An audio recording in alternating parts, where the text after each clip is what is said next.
a terrible headache and I am so nauseous I have to call 911 ASAP. Beep. 911? 911 here. What is the emergency? I have a terrible headache and my hips are hurting and I'm so nauseous. Can you send an ambulance, please? Okay, we'll be right there. Thank you.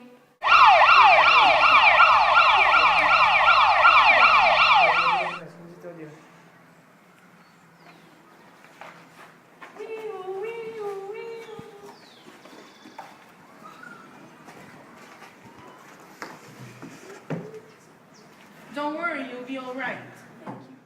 For your woman suffering from severe nausea, hip pain, and a headache. Her systolic blood pressure is 140, overrated, and the diastolic blood pressure is 95, overrated. How is your alimentation? I have been eating a lot more and I am feeling so stressful.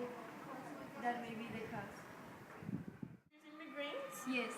These may be due to hormonal fluctuations and overweight. Most patients suffer from an experience and a distinct warning called the arrow.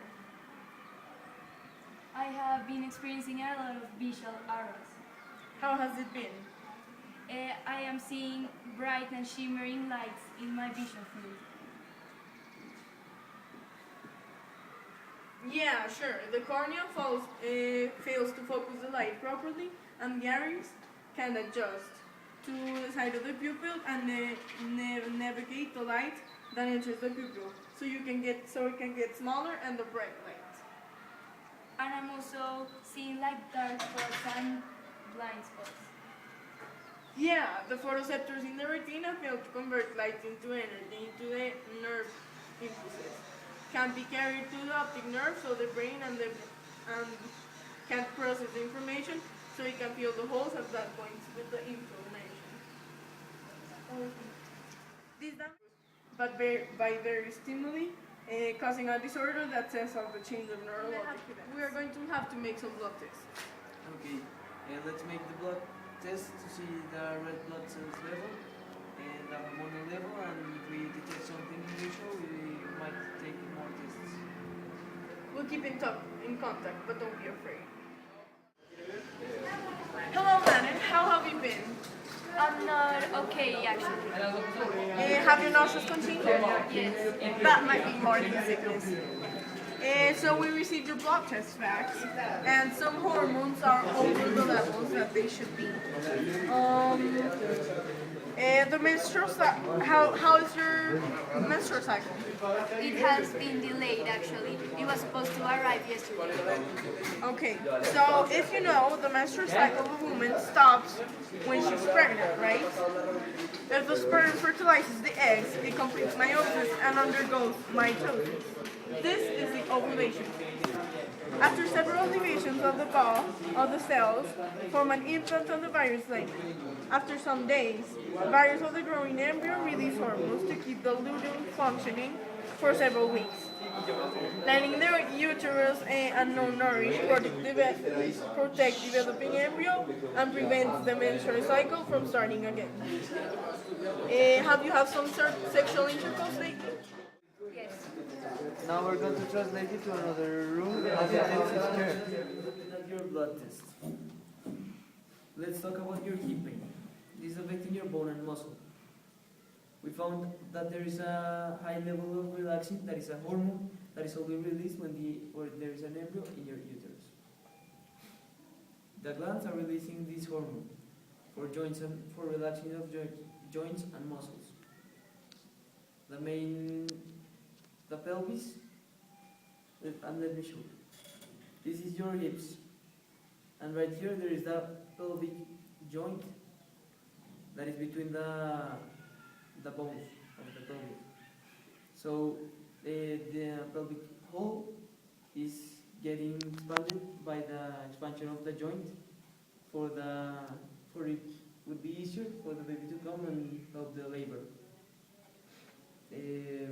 This will shift your hips, and this is why your hips is hurting. This is due to the pressure of your expanding uterus that is getting bigger. We have reached a diagnosis that there's a possibility that you're... Hi honey, how have you been? My parents are going to kill me. Oh, Let me explain to you some things. Pregnancy is divided in trimesters, in which blood pressure, heart rate, and circulation varies. We have noticed some changes in your circulatory system, which includes the previous. The normal blood volume is of about 2.4 blood liters. This is not your case. A pregnant woman has an increasement of 40%, reaching almost the 4 liters. This is for you to be able to supply for you and your baby. Nurse, Yes, ma'am. nurse, please monitor her heart rate. Okay.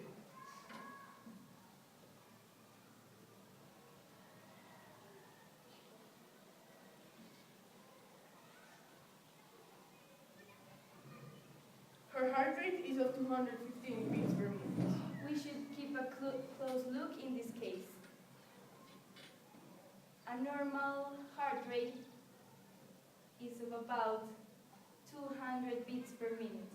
Yours is higher. This is to pump enough blood to provide your embryo with oxygen and nutrients, now that you have more blood volume in your system.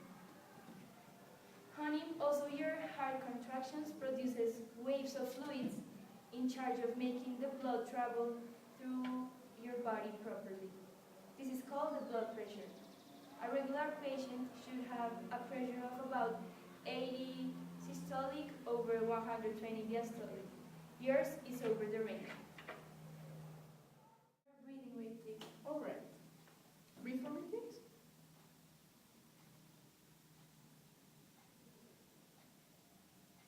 All right. Her breathing rate is of the 18 times per minute. Oh, honey, your breathing rate is clearly above the regular rate. A normal patient breathes from 12 to 15 times per minute. Yours is 20% above. Am I in trouble, sir? No, that's perfectly normal, but this is making you feel fatigued, and you feel the need to breathe even faster.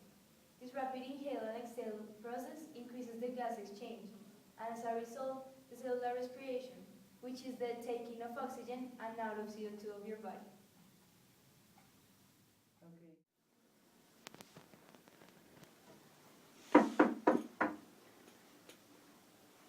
Hi, sweetie, how are you feeling today? Better. So I came today to measure your heart rate, so please breathe for me.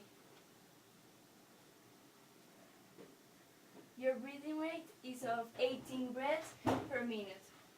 Your breathing rate is clearly above the regular rate. A normal patient breathes from 12 to 15 times per minute. Yours is 20% above. Am I sick? No, this is totally normal, but this is due to your hormone fluctuation. This means that your hormone levels have burst, making you feel more fatigued and you feel the need to breathe even faster. This rapid inhale and exhale process increases the gas exchange, and as a result, the cellular respiration, which is the taking of oxygen and out of CO2 of your body. Is my baby in trouble? No, don't worry, but I will have to measure also your PCO2 levels as a prevention, because if they are above 27, you are probably experiencing alkalosis, which is a facing hyperventilation disorder. This causes difficulty in breathing, and as a result, you won't receive enough oxygen, and it wouldn't reach your alveoli in your lungs to perform gas exchange. So I think we should make this test to prevent any future damages. Yes, whatever it takes, doctor. But you should know that in your first trimester, your PCO2 levels should be between 100 and 108, and it will decrease as pregnancy progresses. Also, while you're pregnant, you will consume much more oxygen in the air you breathe. This also is for you to be able to provide enough oxygen to you and your baby. As this happens, your hemoglobin will be 100% saturated with oxygen, so that the oxygen can reach your baby. Can I come in? Come in, doctor. So, how's my favorite patient? I'm good, thank you. How has your diet been lately? I have been eating a lot more, and I feel constipated. You're just eating more because you have an extra organism growing inside your body. And you feel constipated due to the hormone that I mentioned before. Do you remember the relaxin? It is affecting your esophagus because the muscles inside it, in the throat, are called peristalsis, which are being relaxed due to this hormone. So it's harder for these muscles to move the food down the throat to reach the stomach. You also feel constipated because your small intestine, longitudinal muscles relax, so it is really hard. And why am I still having my morning sickness? The cause of your continuous morning sickness is that your lower esophageal sphincter in the stomach relaxes, and the pressure produced by the enlarging uterus exerts pressure and pushes the food back to your mouth, and it is expulsed of your system when you throw up.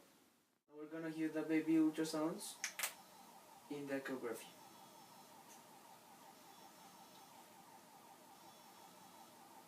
So here, this is the face of the baby. We can clearly hear the nose and the lips, and then we can see the body right here, but it's not really clear, so it's hard to see, but we probably think it's a girl. So this is how she moves. Once again, we can see that your systolic pressure is overrated. It should be in about 120 and it's in 139. And your diastolic pressure should be in 80 and it's in 82. And your pulse is alright, you have 80 beats per minute. Now, I think you have it pretty clear, but anyways, I'm going to tell you. The headaches, they started because of the hormonal fluctuation, and some of the hormones also triggered the hip pain and the pelvic expansion, the same as the constipation with the digestive system, and of course the heart rate and breathing rate, and the way your body is changing because you have a baby.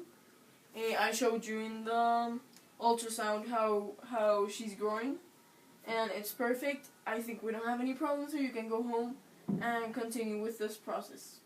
Thank you, I'm so relieved. ¡Lo logramos!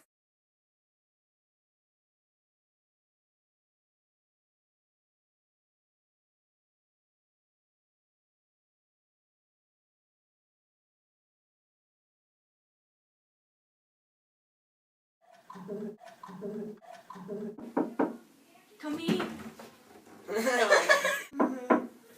Can I come in?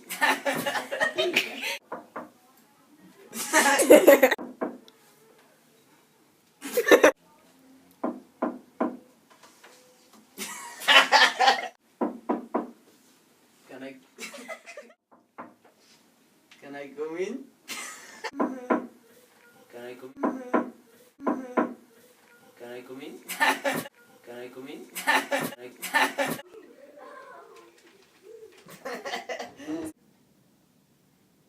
Wait for me, please.